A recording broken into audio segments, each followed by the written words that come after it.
Greetings. Welcome to another episode of Footnotes. Y'all, I don't even know how to start this one because it is so out of it's in a galaxy far, far away. That's what I'll say from our typical episodes.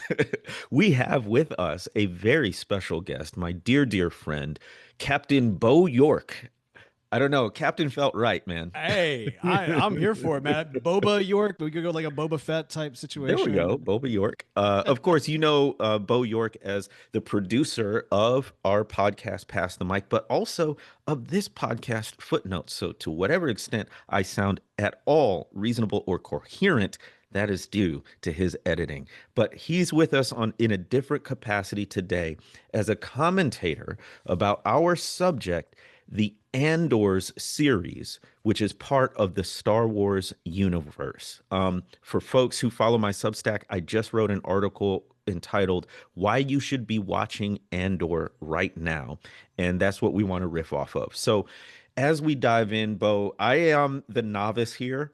I feel like Spider-Man invited to be part of the Avengers. Like This is Tony a Stark. major role reversal for us then, because it's typically the exact opposite. So I'm so excited. Yeah, you are the guy who has been deep into Star Wars lore for as long as I've known you. And so you're the perfect person to come on and talk about this series Andor. Let's set the scene. Let's set the stage. What the heck is this for the uninitiated? Because I know Luke Skywalker, and that's about it. Right, right. No, that's a great question. And first, let me just say that your article is fantastic. I love that you went where you went with the article. It's appropriate. It's right on time. And if people haven't read that yet, they absolutely need to jump on that. And by the way, the article is spoiler free. This episode is not. No, So yeah, if you are we're trying to watch the Andor series and you haven't seen it yet and you don't want spoilers, pause this, watch it, come back. Just heads up and disclaimer. That's good. That's good. Yeah, very here there definitely be spoilers. But yeah, no. So of course Andor it takes place in the Star Wars universe. You know, for those that haven't been paying attention, Star Wars is kind of a big deal. You had those original trilogies, you know, the kind of the holy original trilogy, if you will, of A New Hope, Empire Strikes Back, Return of the Jedi. Then, of course, we had the prequel series, which were for you and I, that was kind of our high school era of to date Quite us a little forgettable. bit. Yeah.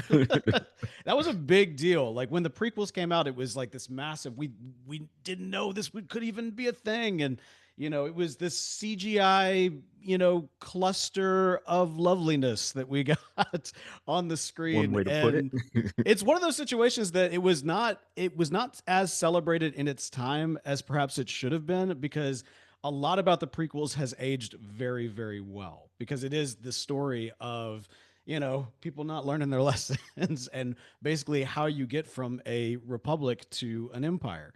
And it's a great couple of films. Go back and rewatch the prequels. Even Jar Jar. Give Jar Jar another Eh. chance. Then, of course, in more recent times, you had the Disney acquisition, and along with the Disney acquisition of Star Wars from Lucasfilm came the announcement that we were going to get three more movies on top of that, and these were going to be the sequel trilogy. And I will never forget exactly where I was when that Mm. announcement came through. I was in like this boardroom meeting. It was in a previous life, and when I was working kind of a corporate job, and my phone buzzed. I looked down, and my friends are texting me like, "We're getting new Star Oh, Wars." wow. I just left the meeting. I was like I need to step outside. It was big, man. And even Whoa. that first The Force Awakens, which I maintain was a fantastic film. I really thoroughly enjoyed Absolutely. it. Beautiful, like so much great stuff going on in that movie. Overall, sequel trilogy, not so much. Since then, Disney has been pouring as much money and not as much talent into a lot of the properties that they've owned in an effort to try to kind of create these cinematic universes. Of course, they've had such tremendous success with Marvel, or at least they did in kind of the post or the pre in game world. And so the goal was, especially as they entered into the streaming competition, they wanted to just throw as many things out there as they possibly could. And some of those things have been pretty decent. I'm a big fan of The Mandalorian. I Of really love course. season one, season two. I think that actually that entire series is very enjoyable for what it is. I'm not somebody that hates when they, try to tie things in. It's like, oh, this person from this cartoon is here and this, but you have to know this. I'm a super nerd. So like for me, that's great. Yeah. I'm all about it. But for a lot of people, it's not their cup of tea because they haven't been following this stuff their entire life. They're not like drenched in the lore of everything. And so along comes a little show called Andor. Now, Andor is a follow up to, it's actually a prequel television series to a spin-off movie that was Rogue One. So even just by saying that, it sounds like they're doing the exact same thing, right? It Like all it's makes just perfect sense. another additional property to build out this franchise. But they do something different here, man. Because Hmm. instead of just telling just like, oh, here's this character, oh, here's this fantastic space battle, oh, here are these, these cinematic experiences, which they're in there. All of those things are in there. It has a very real, very human story that is at its core. They take somebody you really don't care about, right? Andor, Cassian Andor is not the main character of the movie that he shows up in. Like at all. He's not the main character. And yet, this guy, like, we use this guy as an exploration of how does this grand story, this massive narrative of good versus evil, empire, authoritarianism versus freedom versus the republic, how does that just impact one person? Mm. And through their experience, how does that impact other people? This person's not a Jedi. They don't have access to the Force. They're not even that religious from that standpoint. They don't even know that they believe in all of that, but they're just somebody who's caught in the grind of all of these things that are outside of their control. How does that impact them? And how can even they make a difference? And something about that just feels relevant to the now, Jamar. That's absolutely right. So it's a classic narrative device of taking this micro story about Cassian Andor and helping us zoom out and see how this story has really drastic ramifications in this case for the entire universe, right? And multiple Yeah. galaxies. And so for folks who don't know, the series Andor is named after Cassian Andor. He shows up It's in the not asking the movie. question and or like it's Right. There's no, I didn't even think of that. There's no slash between and or. It's a last name. Um, so he's a, like you say, a supporting character in the movie Rogue One, which is a fantastic so great. contribution to the Star Wars universe. And Rogue One tells how they got the plans for destroying the Death Star that then shows up in the Luke Skywalker saga. So if you remember the first movie, the whole thing was to shoot this little target in the Death Star to blow up the whole thing. Well, the only reason they knew that is because of these plans that were Mm. stolen, and Cassian Andor was a big part of that in the movie Rogue One. Well, the Andor series goes back in time and tells the story of Cassian Andor. Bo, you were already hinting at this, but like this series, which has two seasons, has a lot of buzz already, right? Like, but it's something different about it. Like, it's not just because it's like good storytelling or a good series. It is that.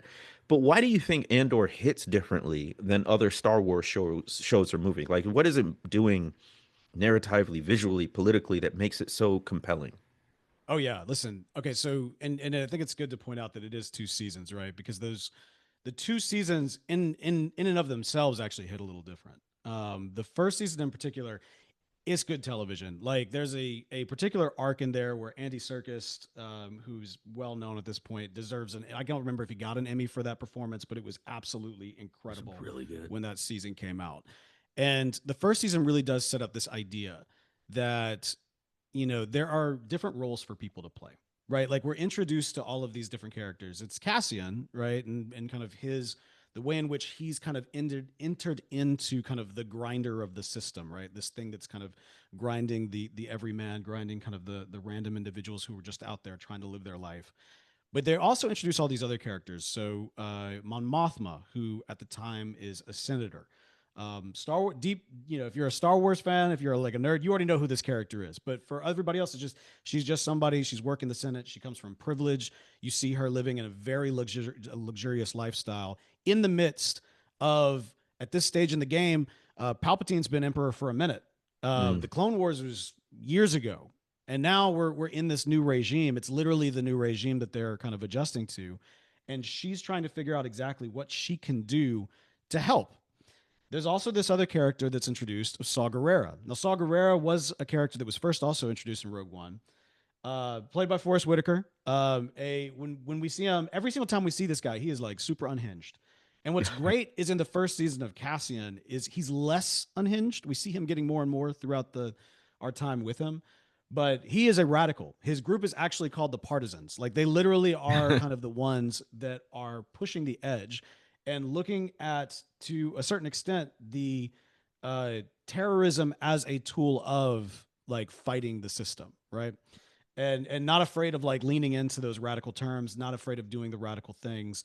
And that's Saw Gerrera. Then we're also introduced to this other character who is brand new for this series, like did not exist before, and that's the character of Luthen, who's played by Mm. Skarsgård. Who, by the way, Skarsgård is just like the most fun last name ever to say. Skarsgård. Stellan Skarsgård, yes. And dude, this guy, this like, phenomenal acting all around, Yes. but like the way in which he plays this character who exists in a lot of different worlds, right? Like he's got this very kind of, flamboyant, public facing man of privilege. He's out here, he's collecting all of these goods, and he's kind of a broker for getting certain things. And he'll gallivant with the empire and the senators and everything else, but behind closed doors, he is like literally this like the spider who is weaving these webs of rebellion and like Mm. seeding out these secrets, commanding all this, like creating this spy network and setting everything up in such a way in which it provides an opportunity for someone like Saw Gerrera to work with Amon Mothma. They're not going to be able to do that in any public kind of facing way. In fact, in many respects, they probably wouldn't do it if they knew they were working with each other, but they don't, because Luthen at first is that connective tissue who's trying to like bring all these people together. And it's Luthen that actually sees the potential in Cassian. He sees, here's a guy Yeah. who, he was looking for his sister. He's gotten caught up with in the system of the Empire, like the way he just got kind of ripped off the streets, kind of in season one, and arrested for like trumped up charges and everything else. And he sees this guy and he sees the potential that he has, and he recruits him into what will ultimately become the rebellion.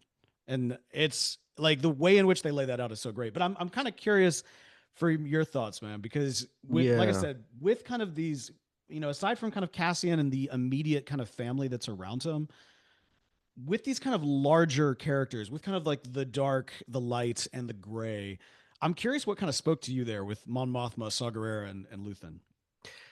I really love that they are portraying the shades of light and dark, even among the rebellion, right? So to go back to the first question of, what hits different, I'm watching Andor and I'm like, this is America, like this is how authoritarianism um, takes root. As you say, the emperor's been in power, but what Andor shows is the extension of that power, of that control, of the suppression, of the violence.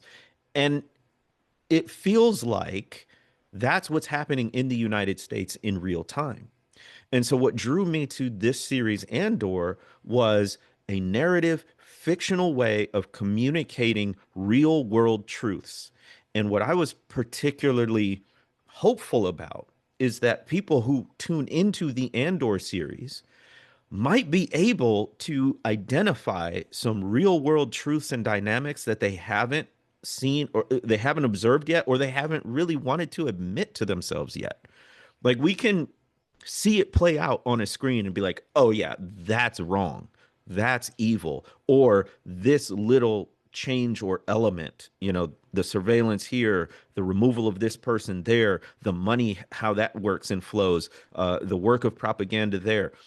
We can see how those little breadcrumbs add up to something, a big steaming loaf of Mm. crap. Well, But and even like so, like you think again, the season one to season two differential here because mm, they were produced in different times, or at least they came out in different yeah, yeah, times, yeah. right? And so you think about like in season one when Cassian is kind of like when he's like arrested, it's been a minute since I've watched season one, but I recall like when he got arrested, it was like, oh no, this is like an accident. Like, Yes. granted, the Empire probably does want him, but the reason why they're grabbing him is not for the reason that Total they, happenstance. yeah. Yeah. And that seemed like then that seemed like, oh, that's scary. Now it's like, oh no, but that's like real. You know what I mean? Exactly. Like, not that it wasn't real then, but it's become very real now. A hundred And percent. yeah, So you talked about like this interplay between Saw Gerrera, who's at the outer fringes of, I mean, he's radical, right? And and yeah, oh and yeah, so by sort of absolutely. by definition, it's a very small group doing the most extreme things for a cause that as a viewer we would recognize as overall good, but the methods are like, I don't know about, not everybody could engage like that. Well, and it's kind of it's wild, right? Because he does, so like Saw is an interesting character because he does exist in the broader Star Wars universe outside of just this one series. Like this series has probably given him more focus than others, but other areas of the rebellion, they Saw is a character that a lot you understand where he's coming from. You absolutely understand where he's coming from. You understand where the people around him are coming from. The actions that he takes can be so detrimental that it ends up hurting their own side. Like I remember very specifically in a related series, which was oh gosh, Bad Batch. Okay, Bad Batch. It's a cartoon, but it is not necessarily a kid's cartoon. It's more of like a maybe a teenager's cartoon. And in that, one of the characters actually dies because Saw is doing his own thing and not communicating with kind of the other movements at large. And so he Mm, blows up a building with rebels inside of it. mm, And so like he's literally like turning their guys into cannon fodder. So there's the element within the rebellion that this is causing a lot of problems. And also one of the guys was like one of your favorite characters on the show, which is like but then there's the other element too, which is the Empire's using this. They're like these rebels, like look what they're doing. yeah, Look at the crazy yeah, stuff they're yeah. doing. You know what I mean? And it's like to the point where the everyday Imperial, who in their right mind, if they're paying attention or just in their right mind, may actually be more open to the concept of like, wait, like what's going on with these folks? They're getting bombarded with, but look at the terrible things they're doing. Look at the Mm-hmm, terrible mm-hmm, things they're doing. Like, mm-hmm. this is why we have to stop this. You know what I mean? So Forget the genocide the Empire is doing. Look at this radical terrorist group and look at the horrible things that they've done. You see what I'm saying? yeah, so that brings up for me the role of misinformation and propaganda.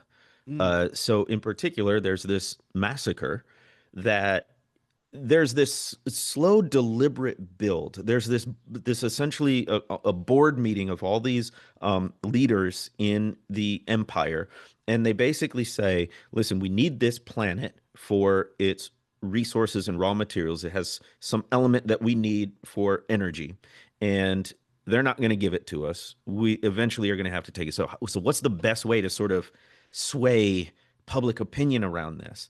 And they take a two-pronged approach of basically having a double spy in there, and then also of characterizing the people of this planet as snobbish, as looking down on other worlds and other people, and then they ratchet that up and basically start characterizing the people on this planet who are resisting the colonization, the exploitation, the extraction of resources from their planet. They're characterizing them as terrorists. mm-hmm. And that had such real world resonance with me because what's happening in our world and in our nation is the people who are putting up resistance to this political regime are characterized as lawbreakers, as illegal aliens, as people who are undeserving of mercy and need the maximum punishment. And because of this element, the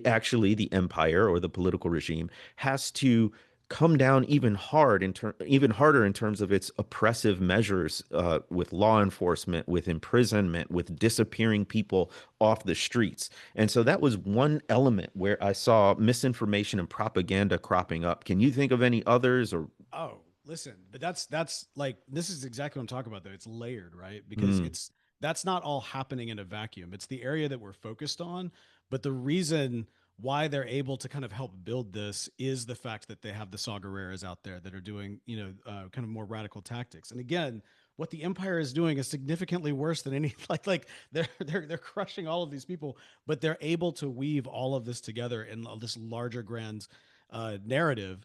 And I the French planet was it? Yeah, that was hilarious to me. They are Yeah, basically characterizing like these snooty people who are just so right. proud of their culture as French people. Right, right. They even no, so this is fascinating, and this is neither here nor there, but like the language they spoke, as we're Americans, to us it's like, oh, that's probably French. It's an alien language they created that like intentionally sounded like a French alien language. Isn't that Wild, crazy? hilarious. But yeah, that's one of the things that they're doing in it. Also, just straight up lies. Like this massacre begins with a deliberate provocation Mm. by the Empire to send soldiers into the midst of this, at that point, peaceful protest, and then deliberately ordering someone to open fire, open one of the soldiers to open fire, which then causes the It's reaction. quote unquote friendly fire, right? They take out one of Yeah, their own guys that kicks off the entire thing. And I mean, by the exactly. way, you think about Star Wars holistically, the stormtroopers over time have been kind of at some points like a joke because they're just like cannon fodder and everything else. This series put the stormtroopers back in stormtrooper role. Like, no, these guys are based Mm, off of like mm, Nazis and like hardcore SWAT police units. Like this is it the fear factor of when the stormtroopers come in is very real. And even like yes. the mindset that they create this pressure cooker of this situation where they Yeah. have all of these protesters, they've locked them down, they've increased the tensions by moving, they've put their suppression units in the very center. They are asking for a fight. Right. They are begging for a fight. And ultimately in this one, their sniper is the one that actually kicks off the fight and gives them the excuse to just wipe out everybody that's there. Which this And political regime would love. Like if these protests that have been going on in the US ever turn violent for whatever reason, they're going to use that as an excuse to federalize the National Guard, send in border patrol troops, clamp down on law enforcement and policing and incarceration. They're waiting for a provocation and may, in fact, provoke the provocation in order to do that. And that's chilling to see these parallels. it is very chilling. Okay, so this gets into an area where you actually haven't seen yet. And so it's interesting because we're talking about this series and you haven't seen the last few episodes. You've watched some pretty critical things, and so I want to be careful not to spoil too much for I'm gonna you. take one for the team on this, because I think we need to get this episode out to the people. Okay, so Luthen in particular, Luthen, and also and I'm blanking on her name, but his kind of assistant lady. Right. I'll figure that out soon. Okay. So there's an episode in which they do essentially like a flashback episode where you kind of see like how they met, how they kind of came together, and how she was kind of this young kid. He became kind of a father figure to her, and they're living on the run in the midst of kind of the growing empire. As it's kind of making its moves across the galaxy. And one of the things that we see early on is she's a young child, maybe 12 at this point, and her and Luthen are in some place. They're trying to barter to get some money so they can get some food. And while they're there in this kind of like town square trade village type situation, Imperial troops have gathered up some locals and they brought them down. I guess they were demonstrators. They brought them down to a wall and they opened fire and they execute them in front of Mm, everybody. mm. And in the process, the young girl is seeing this and she wants to do something. And Luthen's holding her, like he's trying to tell her, like, there's nothing you could do. There's nothing you can do. There's nothing you can do. Uh, Marky, I'm gonna let you say that name. Clea Markey, I think is Okay. how you say it. Oh, the actress, by the way, phenomenal actress. I believe this was actually her first ever role, and she did a great job with it. Elizabeth Dulau. Okay. Yeah. Um, but so yeah, so they execute these folks, and the girl wants to do something, but Luthen is like explaining to her after the fact as they're walking away from this horrific, traumatizing thing for the entire people of this little community that just experienced this. And Luthen explains to her like, okay, so what are you gonna do? And he kind of lays it out for you. Go in there, you're gonna get shot. You go do this, like all these things are going to happen. It's like the reality is things like what you are doing right now is internalizing it. Mm, You're going to keep that anger. You're going to keep mm, that hate. You're going to keep that frustration, and you should, because there's going to be a time when you do have the moment to be able to use that. If you go and you die right now, there's nothing that you can do next. mm, And so Luthen, what's great about this, because it's easy in the moment to look at Luthen as this coward, but we're actually seeing the trajectory of the strategist that he actually is. In that, I mean, he says very clear, like, I'm working for a sunrise that I will never see. Like he's that's such a aware powerful line. that he is like building to, a rebellion amongst people that hate him and hate what he does and hate the way in which he does it. Uh, Yeah. One thing that's very clear again at the end, and these are kind of explored a little bit in the last few episodes, because Luthen needs help, and Yavin, this community that he has built, this haven for the rebellion, this kind of focal point, isn't, they all hate him. They all like hate the fact, like they don't hate that they're there. They're happy to be there, but they hate how they got there, and they hate Mm, what he did to them and the way they manipulated him, and they don't appreciate him. And like he's literally responsible for most of them being alive. He's certainly responsible for Yavin coming together and being a hub for the rebellion. And most of them aren't going to do anything to help him out. It's wild, but there is something in that, right? Because the fact of the matter is, you look at like that argument, and it's like, okay, so all of these terrible things are happening, and I'm supposed to not do anything. Like, mm-hmm, shouldn't I be mm-hmm, doing something? mm-hmm. I feel like I should be doing something, right? And the reality is that that's correct, but you do have to act with tact. There are moments, and there are also moments where tact has been removed from you. The people on the French planet, on like the Gorn, on planet Gore? Yeah. Paris, Yeah. in planet Paris, Planet man, Fitness. they have gotten to a point where, like, first of all, we see them early on. They're not great with tactics, right? Like even the broader alliance comes in and they're like, "Hey, do it our way," and they're not. They're too emotional, and it's because it's hitting them personally. They don't appreciate, like, "Hey, you're too far removed from this. This is our world. This is our planet. You don't know our life experience." Like, yeah, we hear you. This is your planet, but we are here because if you want to keep your planet, you need to listen to the experts, right? You need to listen to the people who have Oof. studied this, who have done this, because if you continue to do it your way, you got a lot of passion and you got a lot of ownership, but you will die with the very thing they're trying to crush, right? Like you are going to be crushed up in this entire situation, which is ultimately what happens. And that's the reality, is that there does come a time for people to get to that place where tactics are out. It's just, look, if I'm going out, I'm taking you with me. And the disgusting aspect of that is that's exactly what the Empire wanted, right? Right. And There are so so it's many layers here. What I appreciate, what was so savvy to me as a historian who studies race, religion, and social movements, i.e., civil rights, Black Power, things like that, is in their portrayal of Luthen, they show him as a character who is like 80% critique of him and, maybe 20% praise, if that much, right? Mhm. He comes off more as a calculating general than this idealistic rebel against the Empire.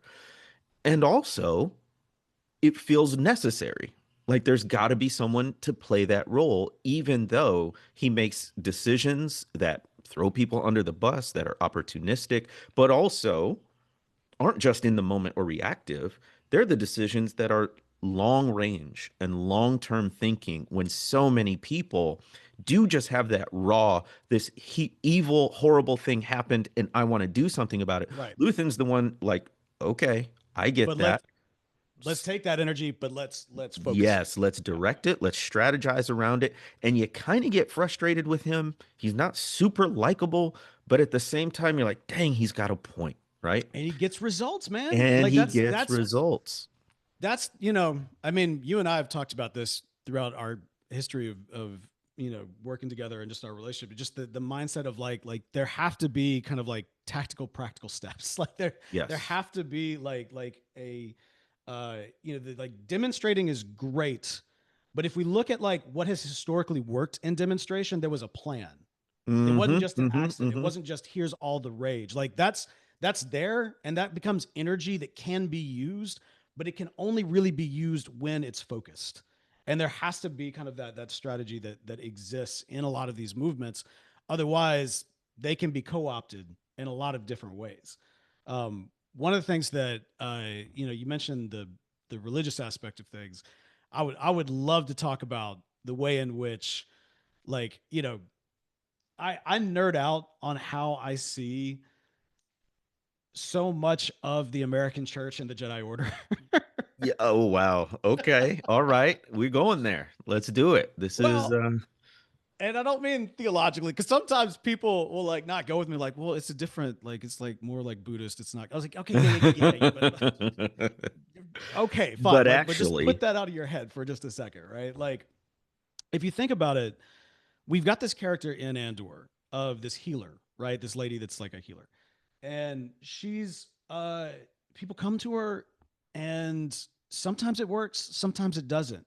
She's a little broken when she mm, like Andor comes to her because he's got like a problem, right? Like hmm, his a girlfriend, blaster fiance, burn. Yeah. she brings him. It's like, no, I don't believe in this stuff. This is a waste of time and everything else. And like instantly, we as an audience are informed, like, no, there might be something legitimate about this woman because she sees Andor and she walks up to him, right? And she sees something about him and she touches him and tries to heal him.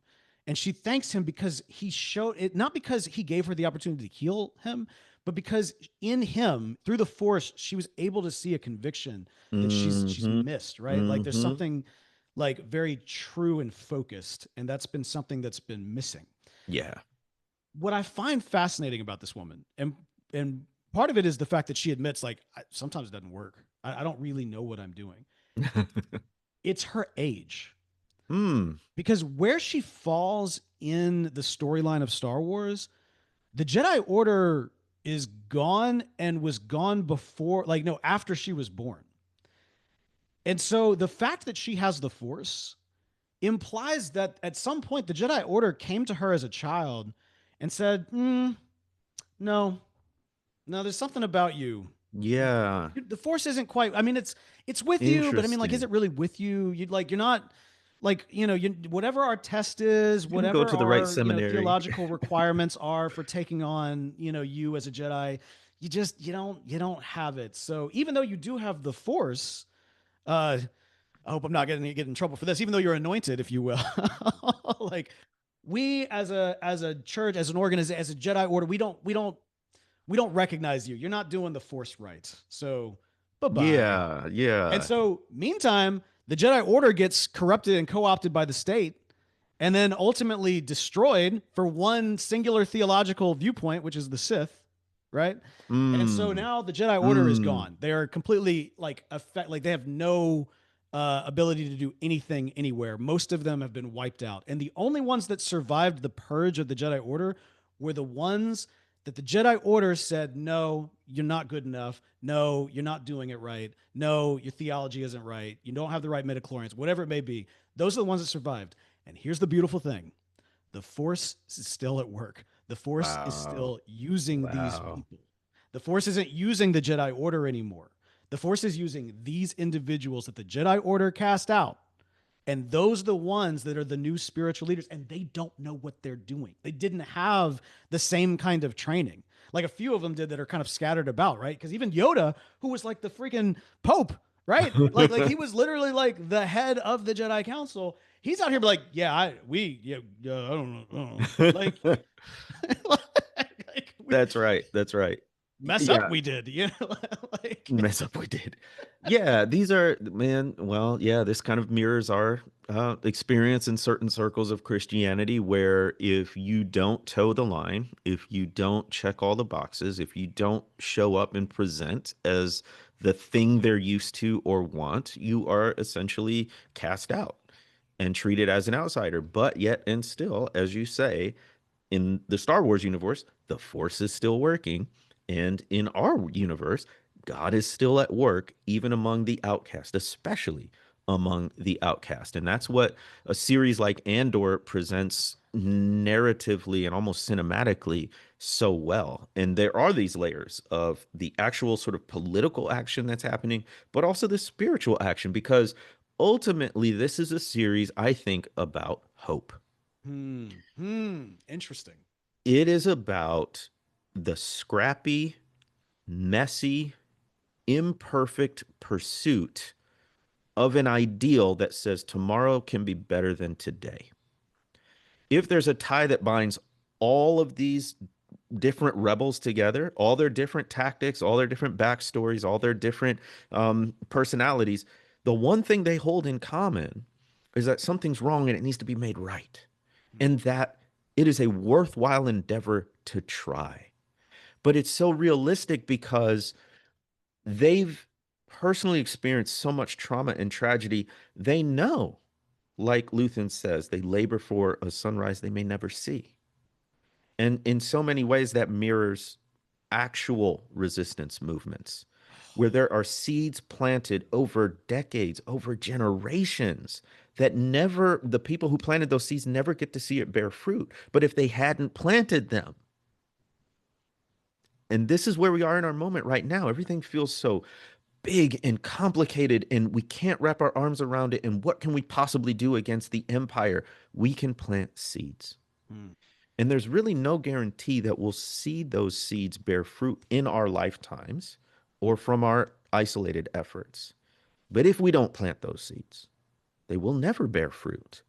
And that is the fundamental act of hope, that tomorrow can be better than today, even if I don't see that day. See, that's it right there. And it's the tomorrow that we're making for others Yeah. is exactly that. They I don't want to spoil to you for you what the last scene of the whole series is.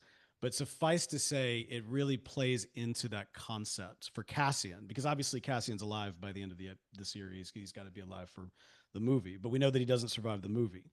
And so we know that he is building to his death, a death and a sacrifice that is just one more kind of step towards getting, this major pushback moment of shutting down the Death Star, of taking this major element of fear away from the Empire, right? Um, but then in the last moments, in the last scene, we are reminded that this was never going to be for Cassian.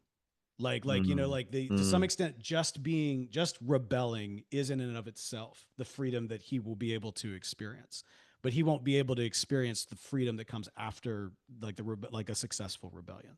But somebody will, mm. and it is that sun. There is somebody who's looking over a sunset in those last moments that communicates that so beautifully and so perfectly in the series. So I think it's amazing, man.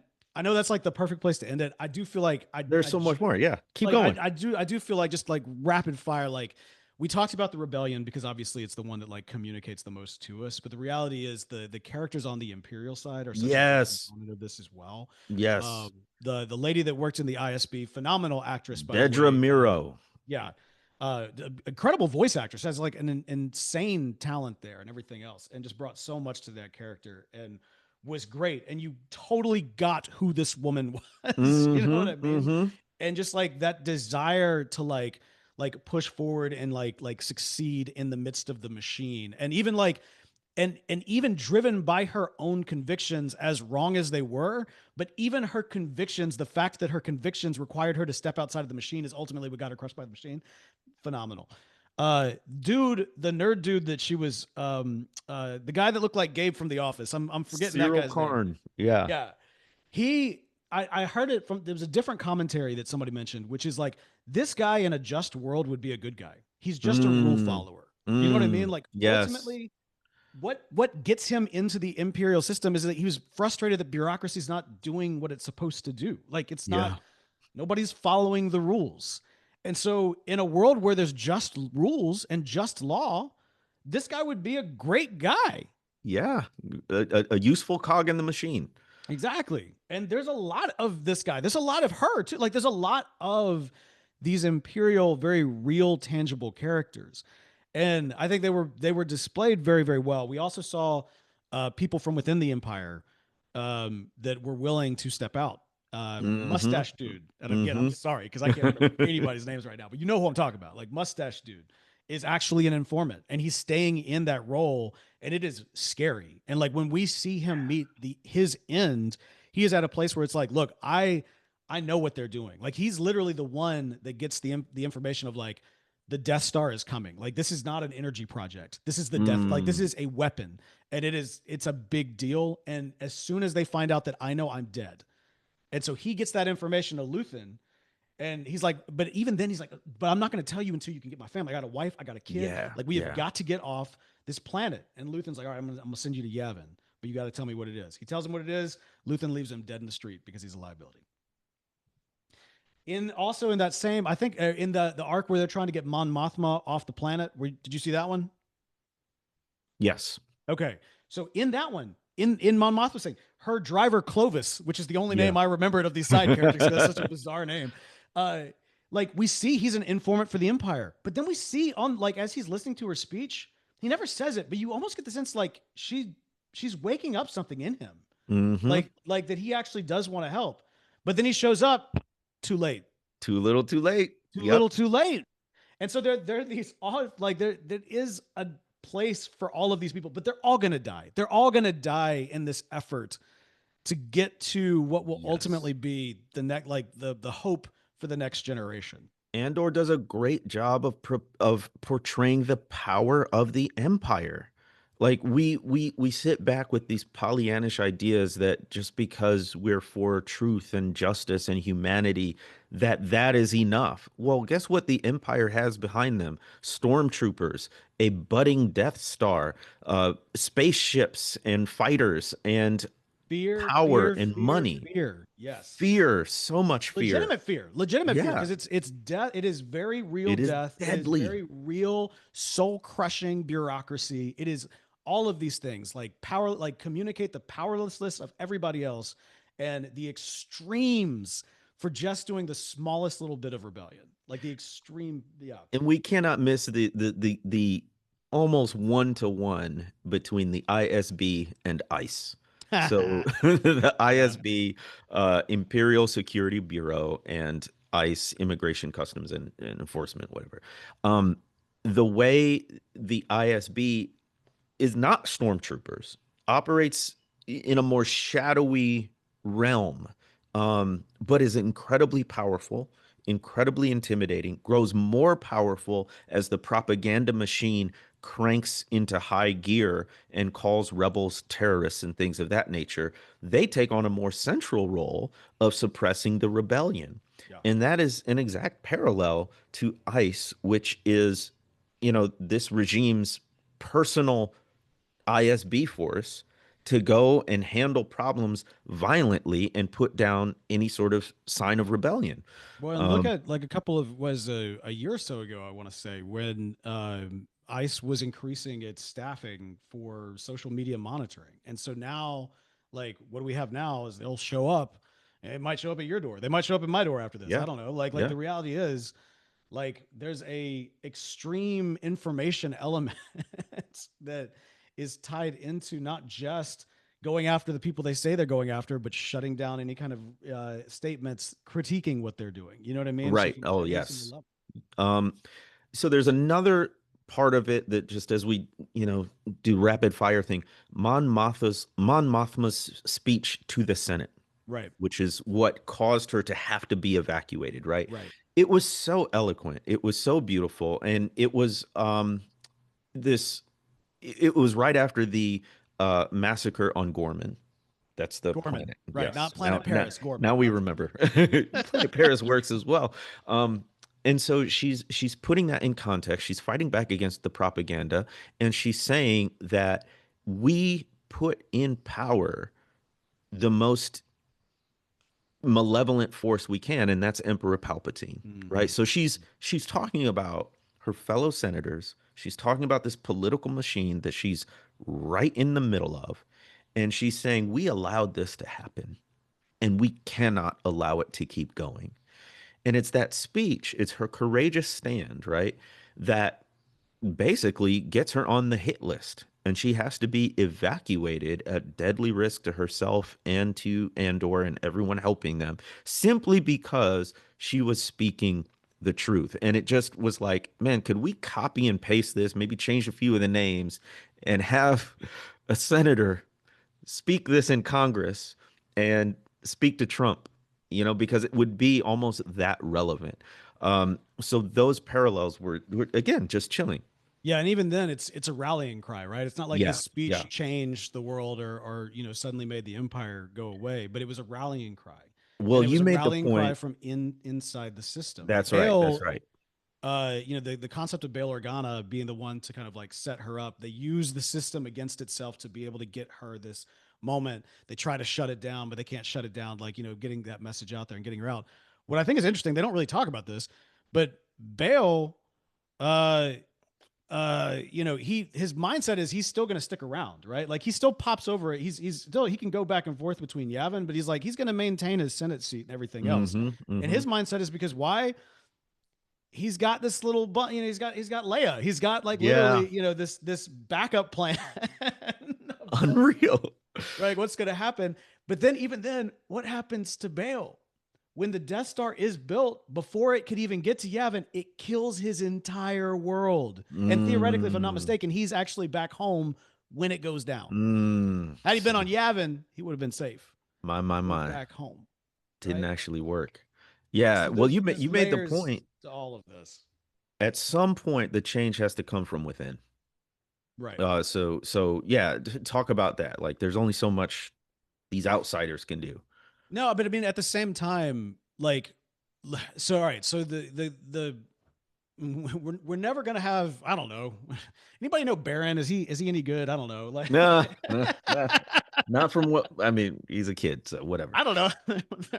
But no, but the realistic mindset here is that like it's the ones that are closest, right? Like it's not even the Luke, right? Because ultimately Luke didn't destroy the Emperor. Vader did. Like Mm, literally one of mm, his own, the mm, closest one to him is the one that shut him down. Like, like the concept of in the kind of grander scheme of the bad guys versus the good guys, good versus evil, kind of the dark and light magic kind of coming together and the prophecy of the chosen one. Who really is the chosen one? Is it Luke or is it Vader? It's an interesting kind of fun thing to play around with. mm. But as it relates to us, I think we have to look and see the reality of all of this rebel alliance, all of this rebellion, all of these heroes, both big and small, at every single level. And ultimately, who is it that finally shuts it down? It was Darth Vader. It was the guy that was causing all of this stuff right alongside the Emperor, right? Like Vader kills the Emperor and in so doing kills himself. So would this have happened without the rebellion? Absolutely not. No, no, this wouldn't have happened without the rebellion. Right.